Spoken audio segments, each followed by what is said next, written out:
नमस्कार। हम लेकर के आए हैं राहुल सांकृत्यायन, महापंडित राहुल सांकृत्यायन जी द्वारा लिखा गया यात्रा वृत्तांत ल्हासा की ओर।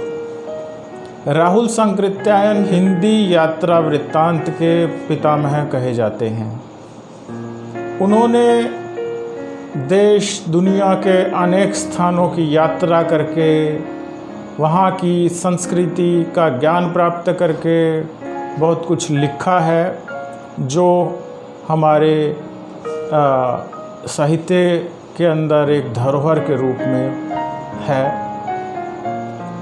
उन्होंने एक घुमक्कड़ी पे किताब लिखी जिसका नाम है घुमक्कड़ शास्त्र, और घुमक्कड़ी का विज्ञान इस किताब के माध्यम से उन्होंने रचा। घुमक्कड़ी के बारे में उन्होंने कहा है, मेरी समझ में दुनिया की सर्वश्रेष्ठ वस्तु है घुमक्कड़ी। घुमक्कड़ से बढ़कर व्यक्ति और समाज का कोई हितकर नहीं हो सकता। तो इस तरह से उन्होंने घुमक्कड़ी को ज्ञान और मनोरंजन का महत्वपूर्ण साधन बताया, अज्ञात स्थानों की जानकारी प्राप्त करने का एक औजार बताया, और भाषा और संस्कृति के आदान प्रदान का एक माध्यम बताया। और ये जो अंश उनकी यात्रा का हम पढ़ने जा रहे हैं ल्हासा की ओर, ये राहुल जी की प्रथम तिब्बत यात्रा से लिया गया है, जो उन्होंने 1929-30 में नेपाल के रास्ते की थी। उस समय भारतीयों को तिब्बत यात्रा की अनुमति नहीं थी, इसलिए उन्होंने ये यात्रा एक भिखमंगे का वेश धारण करके की थी। इसमें तिब्बत की राजधानी ल्हासा की ओर जाने वाले दुर्गम रास्तों का वर्णन उन्होंने बहुत रोचक तरीके से किया है। इस यात्रा वृत्तांत से हमें तिब्बती समाज के बारे में और वहाँ की संस्कृति के बारे में जानकारी प्राप्त होती है। तो लीजिए सुनिए ल्हासा की ओर। वह नेपाल से तिब्बत जाने का मुख्य रास्ता है। फरी कलिंगपोंग का रास्ता जब नहीं खुला था तो नेपाल ही नहीं, हिंदुस्तान की भी चीज़ें इसी रास्ते तिब्बत जाया करती थीं। यह व्यापारिक ही नहीं, सैनिक रास्ता भी था, इसलिए जगह जगह फौजी चौकियां और किले बने हुए हैं, जिनमें कभी चीनी पलटन रहा करती थी। आजकल बहुत से फौजी मकान गिर चुके हैं। दुर्ग के किसी भाग में जहां किसानों ने अपना बसेरा बना लिया है, वहां घर बहुत आबाद दिखाई पड़ते हैं। ऐसा ही परित्यक्त एक चीनी किला था। हम वहां चाय पीने के लिए ठहरे। तिब्बत में यात्रियों के लिए बहुत सी तकलीफ़ें भी हैं और कुछ आराम की बातें भी।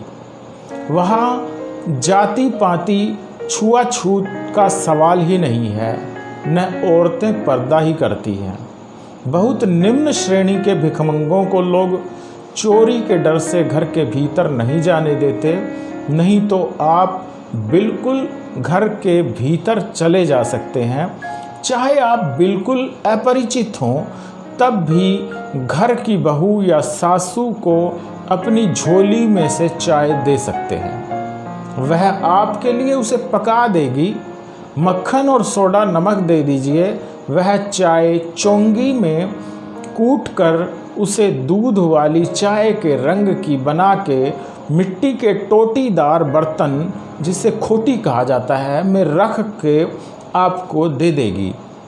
यदि बैठक की जगह चूल्हे से दूर है और आपको डर है कि सारा मक्खन आपकी चाय में नहीं पड़ेगा, तो आप खुद जाकर चोंगी में चाय मथ कर ला सकते हैं। चाय का रंग तैयार हो जाने पर फिर नमक मक्खन डालने की ज़रूरत होती है। परित्यक्त चीनी किले से जब हम चलने लगे तो एक आदमी राहदारी मांगने आया।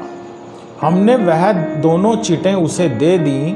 शायद उसी दिन हम थोंगला के पहले के आखिरी गांव में पहुंच गए। यहाँ भी सुमति के जान पहचान के आदमी थे और भिखमंगे रहते हुए भी ठहरने के लिए अच्छी जगह मिली। 5 साल बाद हम इसी रास्ते लौटे थे और भिखमंगे नहीं, एक भद्र यात्री के वेश में घोड़ों पर सवार होकर आए थे, किंतु उस वक्त किसी ने हमें रहने के लिए जगह नहीं दी और हम गांव के एक सबसे गरीब झोपड़े में ठहरे थे। बहुत कुछ लोगों की उस वक्त की मनोवृत्ति पर ही निर्भर है, खासकर शाम के वक्त छंग पीकर बहुत कम होश हवास को दुरुस्त रखते हैं। अब हमें सबसे विकट डांडा थोंगला पार करना था। डांडे तिब्बत में सबसे खतरे की जगह हैं। 16-17 हज़ार फीट की ऊंचाई होने के कारण उनकी दोनों तरफ मीलों तक कोई गांव गिराव नहीं होते। नदियों के मोड़ और पहाड़ों के कोनों के कारण बहुत दूर तक आदमी को देखा नहीं जा सकता। डाकुओं के लिए यही सबसे अच्छी जगह है। तिब्बत में गांव में आकर खून हो जाए तब तो खूनी को सज़ा भी मिल सकती है, लेकिन इन निर्जन स्थानों में मरे हुए आदमियों के लिए कोई परवाह नहीं करता।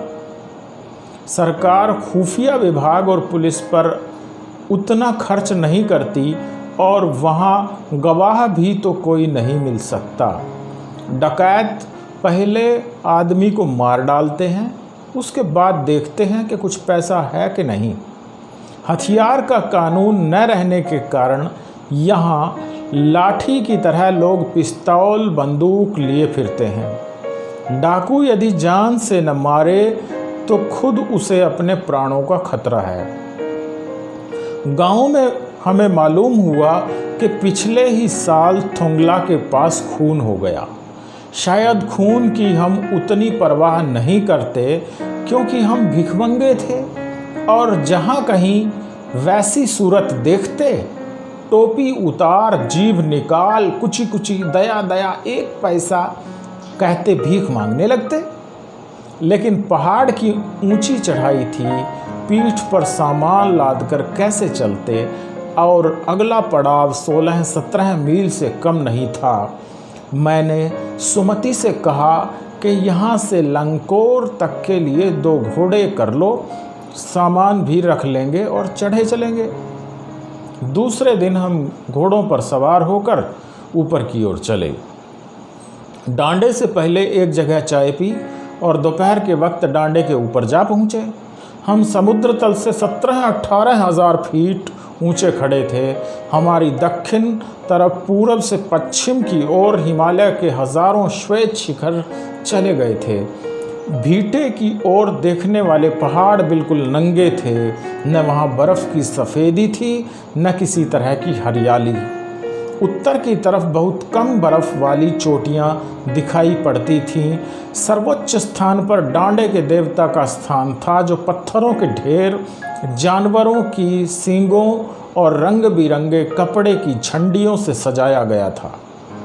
अब हमें बराबर उतराई पर चलना था। चढ़ाई तो कुछ दूर थोड़ी मुश्किल थी, लेकिन उतराई बिल्कुल नहीं। शायद 2-1 और सवार साथी हमारे साथ चल रहे थे।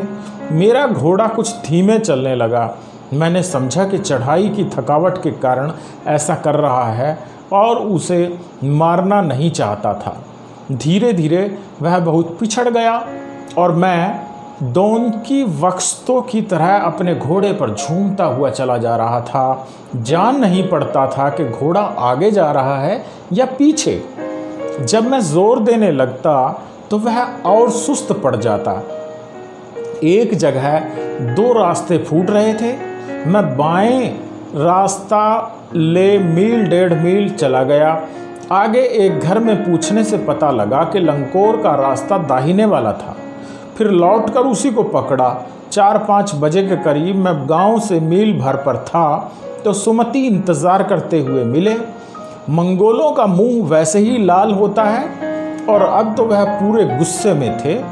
उन्होंने कहा, मैंने 2 टोकरी कंडे फूंक डाले, 3-3 बार चाय को गर्म किया। मैंने बहुत नरमी से जवाब दिया, लेकिन मेरा कसूर नहीं है मित्र, देख नहीं रहे हो कैसा घोड़ा मुझे मिला है। मैं तो रात तक पहुंचने की उम्मीद रखता था। खैर, सुमति को जितनी जल्दी गुस्सा आता था उतनी ही जल्दी वह ठंडा भी हो जाता था। लंकोर में वह एक अच्छी जगह पर ठहरे थे। यहाँ भी उनके अच्छे यजमान थे। पहले चाय सत्तू खाया गया, रात को गर्मा गर्म थुक्पा मिला। अब हम तिंगरी के विशाल मैदान में थे। 2 पहाड़ों से घिरा टापू सा मालूम होता था, जिसमें दूर एक छोटी सी पहाड़ी मैदान के भीतर दिखाई पड़ती है। उसी पहाड़ी का नाम है तिंगरी समाधि गिरी। आसपास के गांव में भी सुमति के कितने ही यजमान थे।